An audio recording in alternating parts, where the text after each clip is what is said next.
Shalom à toutes, shalom à toutes. Alors, c'est encore votre sœur Adèle ou encore Adélaïde. Alors, le Seigneur m'a mis à cœur de vous partager vraiment parce qu'il a mis un fardeau vraiment dans mon cœur. C'est un fardeau pour les femmes, la femme et l'enfant. Vous voyez, la femme et l'enfant. On avait fait une mission en février dernier au Cameroun, plus précisément au sud du Cameroun, et dans la ville de Saint-Mélima. Alors, on a pu rencontrer en fait un groupe de jeunes femmes. Elles étaient au moins un nombre de 9 ou 8 à peu près. Et elles avaient toutes des enfants, beaucoup d'enfants, certaines beaucoup d'enfants, certaines un enfant, et parfois de bas âge, et d'autres avaient dans les 18 ans, 19 ans. Et la plupart de ces femmes étaient parfois dans l'alcoolisme, parfois des enfants sans père, et se retrouver vraiment dans une telle précarité qu'elles ne pouvaient pas même subvenir aux besoins des enfants, ou les enfants en fait certains étaient obligés d'arrêter en fait l'école parce que ils n'avaient pas même les moyens financiers pour envoyer les enfants à l'école. Vous voyez?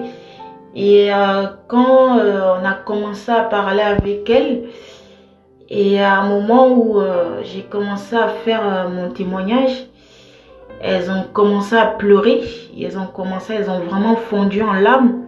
Il y a une qui me disait, mais Adèle, on est fatigué. Je suis fatiguée. Et vraiment, ça nous a beaucoup touché en fait. Ça nous a vraiment touché. Et c'est vrai que depuis des années, le Seigneur met vraiment un fardeau dans mon cœur par rapport à la femme et l'enfant. Vous voyez? Et on verra en fait que quand on voit en fait le résultat ou encore l'état d'un enfant en fait, ça peut être l'enfant, ça peut être un orphelin, ça peut être un enfant qui est délinquant ou encore qui est dans la prostitution, un enfant qui est complètement, comment je vais dire, qui n'est pas éduqué.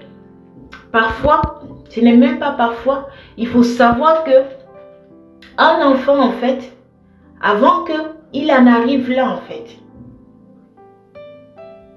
ce n'est pas pour rien en fait, parce que aucun parent ne peut prendre la décision du jour au lendemain de ne pas envoyer son enfant à l'école.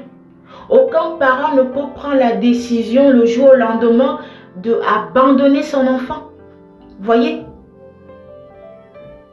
C'est parce qu'il y a d'abord un travail en esprit déjà qui a été fait en fait. Parce que la Bible nous montre en fait que Yeshua Mashiach, avant de se matérialiser, et il existait déjà en esprit. Vous voyez? Donc ces choses, avant comment je veux dire, avant de voir ces choses physiquement, ces choses-là se sont d'abord faites en esprit. Vous voyez? Donc la Bible nous montre en fait les machinations de Satan en fait. Vous voyez, Satan en fait, l'ennemi en fait, il faut savoir que avant d'atteindre un enfant, avant d'atteindre la vie d'un enfant, il va commencer d'abord à la source. Il va commencer d'abord à la source, même quand l'enfant n'est même pas encore enfanté. Vous voyez? Parce que même dès enfant, l'ennemi va pouvoir voir que cet enfant aura des enfants qui auront des grâces terribles. Parfois, quand il voit un enfant, il voit une étoile, il sait que cet enfant, les enfants que cet enfant ou cette petite fille auront, c'est des enfants qui ont des étoiles terribles. Voyez? Donc, pour voler les enfants, pour voler ces enfants-là, il va mettre en place des stratégies. Voyez? Pour atteindre son objectif. Et quelle stratégie il va mettre en place? Ça peut être les coutumes. Ça peut être la culture. Voyez? Ça peut être, il peut occasionner, je dirais, occasionner des viols. Ou encore des situations qui peuvent amener en fait que la jeune fille, elle est blessée. Voyez? Parce qu'il sait que demain, quand la jeune fille aura cet enfant, elle aura, comment je veux dire, il aura déjà tout volé à la jeune fille pour qu'elle se retrouve dans l'incapacité en fait d'élever son enfant ou encore assurer en fait son avenir. Vous voyez? On le voit en fait dans Genèse avec Cava. Avec Cava, dont l'ennemi en fait pour détruire Caïn et Abel, il n'a pas commencé directement sur Caïn et Abel. Il fallait d'abord qu'il détruise les parents. Il fallait d'abord qu'il détruise en fait, il passe d'abord par Ève. On verra en fait que l'acte Ève a posé en fait, ça a été, comment je vais dire, ça a été fatal pour ses enfants. Donc la destruction en fait de Caïn et Abel, c'était comment je vais dire, c'était à cause de ce que Cava en fait, l'acte qu'elle avait posé en fait, le péché. Vous voyez? Donc l'ennemi va mettre en place en fait des séries de stratégies en fait pour vraiment arriver à son but en fait. Vous voyez? C'est pour ça que parfois, si le Seigneur ne nous montre pas vraiment la profondeur de ces choses-là, quand on voit des enfants défavorisés, on voit des enfants abandonnés, ou encore des orphelins, ou encore des enfants qui sont délinquants, facilement on a tendance à leur juger et à juger les parents. C'est vrai qu'il faut sensibiliser les parents, il faut le faire. Mais il faut savoir en fait que quand le Seigneur nous met un fardeau dans le cœur, il ne va pas mettre un fardeau, ne se met pas comme ça. Il faut d'abord que lui-même nous amène en profondeur des choses pour voir en fait l'origine, la source de ce problème-là. Vous voyez, on ne peut pas avoir un fardeau s'il ne nous amène pas en profondeur pour voir réellement pourquoi cette personne se retrouve dans cet état. Vous voyez? Il est arrivé une période des périodes difficiles que j'ai pu passer dans ma vie. Et je m'en souviens, un soir, je dormais là dans un rêve. Je voyais le Seigneur me montrer en fait la sirène des eaux de ce monde. Elle avait un sac poubelle. Elle allait de maison en maison. Elle prenait des enfants, elle mettait dans des sacs poubelles. Elle prenait des enfants, elle mettait dans des sacs poubelles. Quand elle est arrivée chez moi, j'ai dit, tu ne le touches pas. Lui là, tu ne le touches pas. Sinon tu auras affaire à Yehoshua, à Mashiach. Et quand je me suis réveillée, j'avais partagé cela avec mon époux. Je me dis, le Seigneur me fait comme... C'est là que j'avais réalisé que waouh. Donc quand les enfants se retrouvent à la DAS, ils se retrouvent en fait placés quelque part. Ça n'arrive pas comme ça. On n'arrache pas les enfants comme ça. C'est parce qu'il y a un travail d'abord qui s'est fait en esprit. Vous voyez? Il y a un travail d'abord qui s'est fait en esprit. Vous voyez? Il y a d'abord un travail démoniaque qui s'est fait en esprit. Avec Cava, c'était le serpent qui était derrière. On voit la mère de Moshe qui était dans l'obligation d'abandonner son enfant parce que l'Égypte en fait s'était levée contre l'enfant. Pourtant elle aimait son enfant et désirait le garder avec lui, mais elle s'était retrouvée en fait dans l'obligation d'abandonner complètement son enfant. Et c'est pour ça que le Seigneur, je m'en souviens un jour, quand le Seigneur m'avait mis à cœur par rapport aux orphelins, tout ça, je suis allée voir un ancien pour lui raconter en fait la vision dont le Seigneur m'avait donnée par rapport à l'enfant. Je m'en souviens, il m'avait dit quelque chose. Il m'avait dit, ma sœur, prie d'abord le Seigneur qui te dise réellement s'il veut seulement que tu soutiennes et que tu nourris ces enfants-là ou s'il veut que tu portes la chose. Parce que le Seigneur m'avait mis à cœur avec mon époux de construire un orphelinat.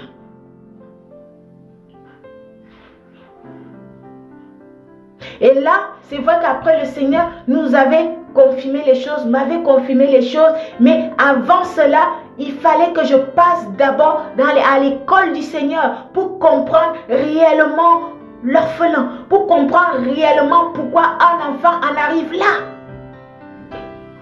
Alléluia.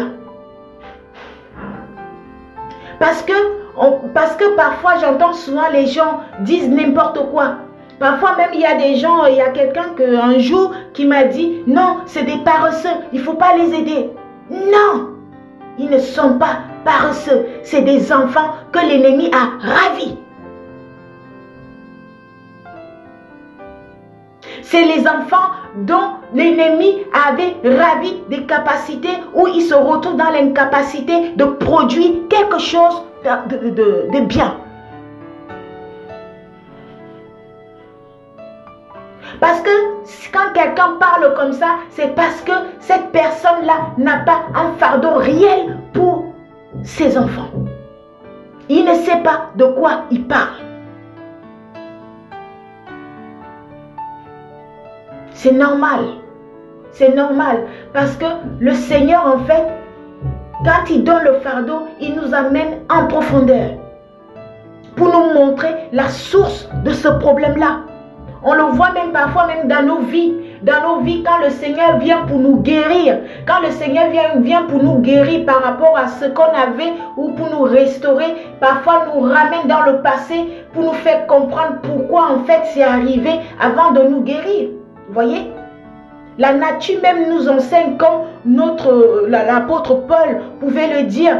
Que la nature nous enseigne. Parce que quand tu vas chez un chirurgien ou encore un docteur, il ne va pas commencer à te donner les médicaments tout de suite. Il va faire au préalable un diagnostic pour savoir la source de la maladie que tu as. Voyez? Parce que parfois on voit le corps pourri, tout ça.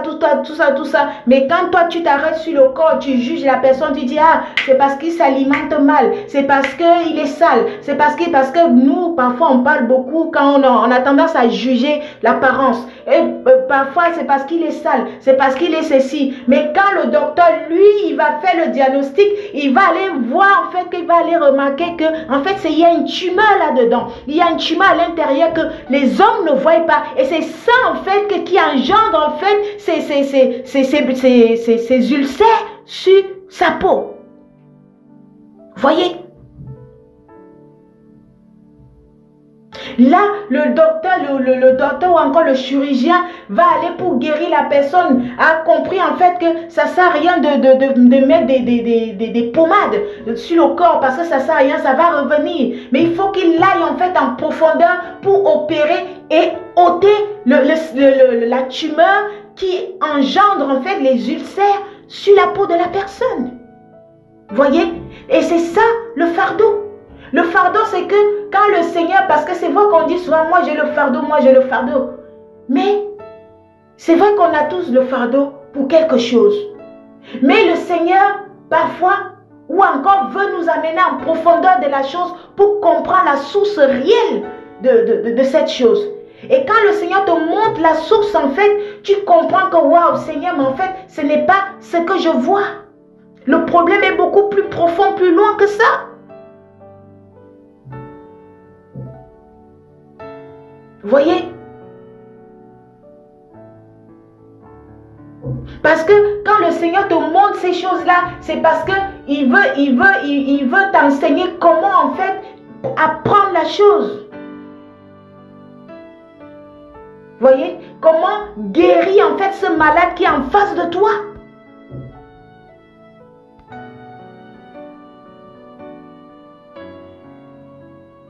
Il y en a, ils peuvent prendre la pommade, mettre partout, ils voient que ça vient pas. Parce que si tu n'as pas rien le fardeau, tu vas mettre la crème tous les jours, un moment tu vas te fatiguer. Un moment tu vas te fatiguer. Nous, ce que le Seigneur, lui, désire, c'est nous amener en profondeur. Encore plus loin encore. Pour comprendre la source.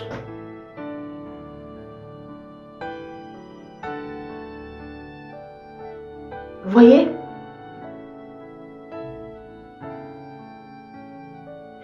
Je vais lire un passage sur Acte 7. Ça dit, Acte 7, 20.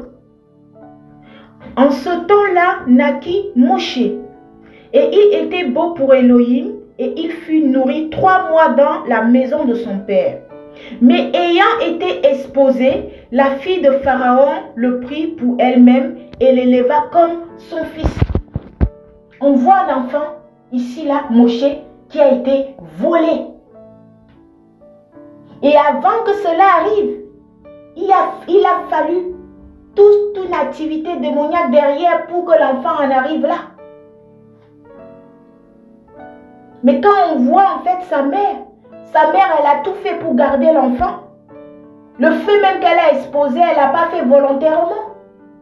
Pour elle, dans son cas, elle était en train de sauver l'enfant. Ça veut dire qu'il y a des parents, que ce soit, je ne sais pas ici aussi, mais en Afrique, parfois pour aider leurs enfants, ils vont aller consulter les marabouts, ils vont aller, je ne sais pas, ils vont aller prendre d'autres moyens en fait pour aider leur enfant parce que parfois se retrouvent dans des situations critiques. Vous voyez?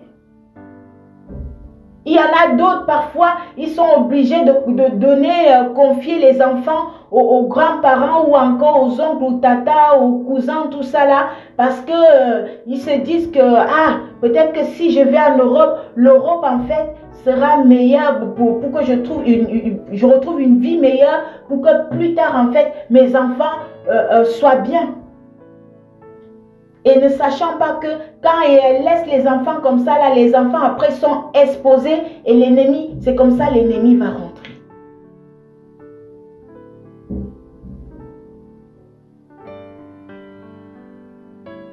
Parce que aucun enfant, les enfants, parce que ces enfants-là, les enfants ont besoin des parents. Les enfants ont besoin de leur mère,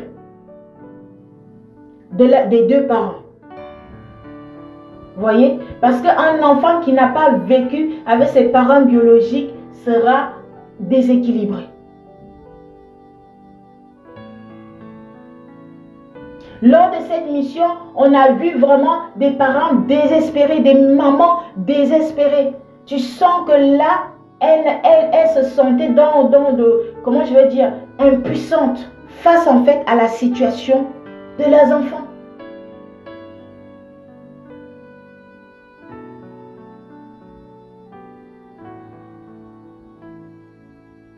C'est pour ça que la Bible nous dit dans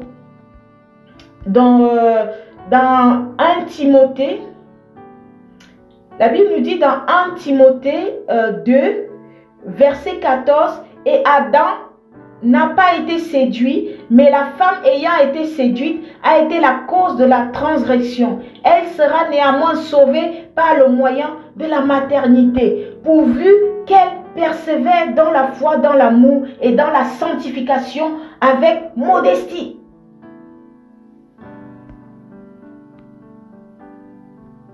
Ce passage en fait exhorte en fait nous les femmes en fait à veiller en fait sur nos enfants. Ce passage en fait le Seigneur nous, à travers ce passage, le Seigneur nous rappelle notre mission sur terre, femme. Nous rappelle en fait notre mission. En fait, notre mission, c'est d'abord nos enfants.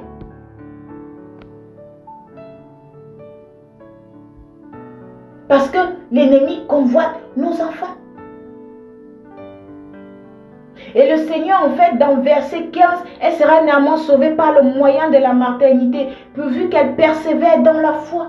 Ça veut dire que c'est dans la foi, en fait, la foi ferme qu'elle aura avec le Seigneur, comme la femme vertueuse et qu'on a pu partager précédemment, que c'est dans cette qualité de la femme vertueuse, en fait, qu'elle va réussir cette mission dans la vie de son enfant ou encore de ses enfants. Et il dira, pourvu qu'elle persévère. Elle persévère dans la foi, dans l'amour. Mais quel amour? L'amour de Yehoshua Hamashiach.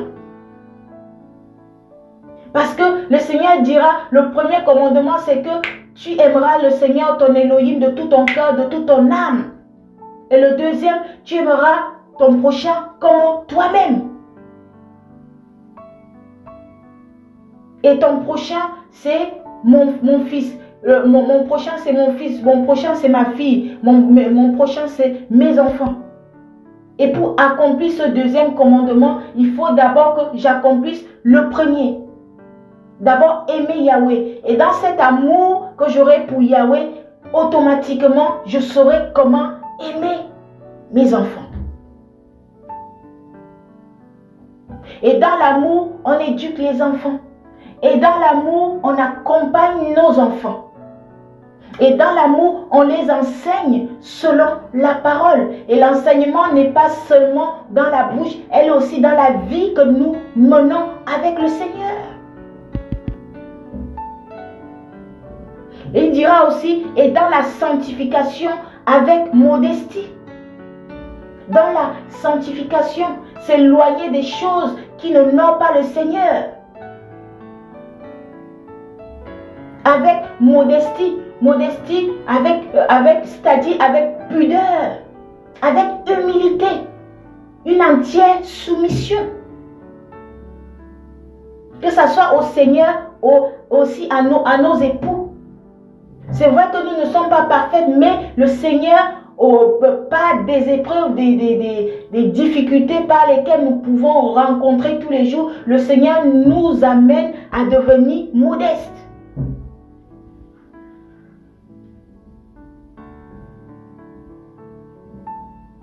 Amen. Soyez vraiment encouragés. Soyez encouragés.